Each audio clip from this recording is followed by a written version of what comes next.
गिरेगी उससे एक और रक्त बीज का जन्म होगा।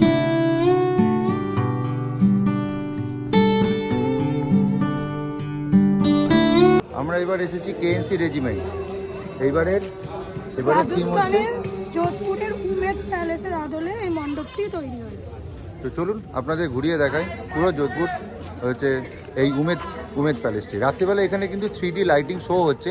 তো রাত্রিবেলায় আসলে কিন্তু লাইটের মাধ্যমে প্রায় 4-5 মিনিটের একটা 3D শো হচ্ছে। কিন্তু রাত্রিবেলা কিন্তু এটা আসলে দেখতে হবে অবশ্যই। এটা কিন্তু must visit in at night.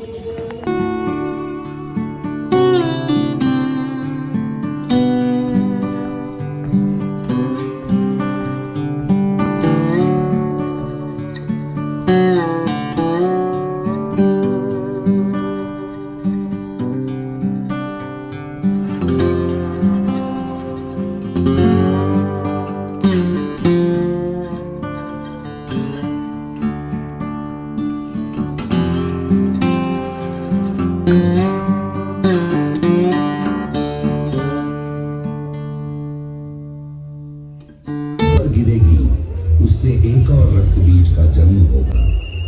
इस कारण रक्त बीज युद्ध में जैसे अजयी बन गया था, वह शक्तिशाली था और देवियों को हासिल करने की विकृत मानसिकता के साथ स्वर्ग पर राज करना चाहता था। उसने देवलोक जाकर देवी देवताओं पर हमला कर दिया। सभी को मजबूरन अपने प्राण बचाकर वहां से भागना पड़ा। पर रक्त बीज नहीं रुका।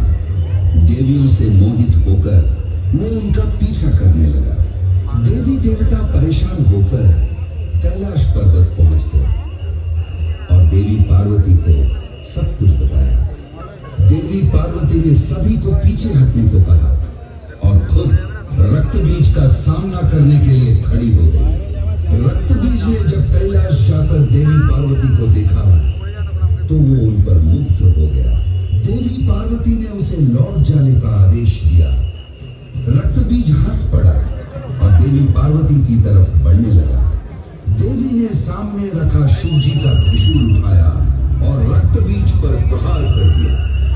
परिणाम स्वरूप रक्त बीज के शरीर से रक्त टपकने लगा और फिर ब्रह्मा जी के वरदान के अनुसार रक्त की हर एक बूंद से एक रक्त बीज का जन्म हुआ।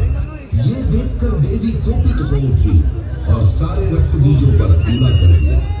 इससे कई और रक्त बीजों का जन्म हो गया। देवी पार्वती का क्रोध अब आसमान छूने लगा था। वो अपने गुस्से पर काबू नहीं रख पा रही थी। जब उनका गुस्सा चरम सीमा पर आ गया, उनका शरीर काला पड़ने लगा, आंखें खून से लाल हो गई और देखते ही देखते देवी ने भयंकर रूप धारण कर लिया। पूरा ब्रह्मांड इस शक्तिशाली भयानक देवी की गर्जन से हिल गया। वे राक्षस जो पराक्रमी देवी के सबसे निकट खड़े थे, उनके गर्जन से ही भस्म हो गए। बाघ की खाल पहने हुए, हाथों में प्रतिशोध की तलवार लेकर, नरमुंडों की माला पहनकर विकराल रूपी महाकाली प्रकट हुई। वो इतनी भयानक थी कि रक्त बीज डर के भागने लगा।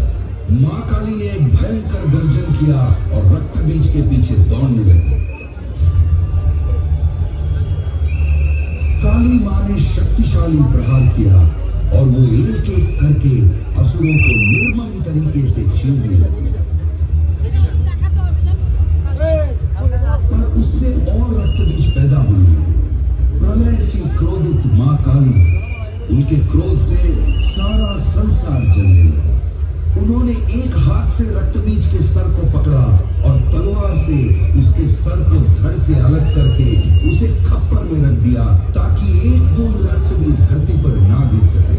फिर वो रक्त बीज के शरीर को निकल गई। काली मां की एक ही सांस में बाकी असुर भी उनके मुंह में समा गए और मां काली की चीरती हुई हंसी की आवाज से आसमान कांप उठा। इस तरह असुरों के नायक रक्त बीज का भयानक वध हुआ। उनके गुस्से ने जैसे खुद उनको ही अपने वश में कर लिया। उनके तांडव से त्रिलोक में हाहाकार मच गया, सब कुछ तबाह होने लगा। देवी देवता चिंतित होकर महादेव के शरण में गए। महादेव भी कालिका को रोकने का साहस नहीं कर पाए। ऐसा लग रहा था जैसे कुछ भी नहीं बचेगा और फिर से जीवन का पतन हो जाएगा। महादेव के पास अब देवी को रोकने का एक ही रास्ता था। वो काली मां के सामने एक शव की तरह लेट गए। देवी तांडव करते हुए आगे बढ़ रही थी कि अचानक उनका पैर महादेव के शरीर से टकराया और वो शिव जी के ऊपर खड़ी हो गई। जब उन्होंने नीचे देखा तब उन्हें एहसास हुआ कि जिन्हें वो अपने पैरों के नीचे कुचल रही थी वो उनके पति साक्षात भगवान शिव जी। तब जाकर मां काली शांत हुई। इस प्रकार खत्म हुआ रक्त बीज का आतंक और मां काली का तांडव। मां काली के शरण में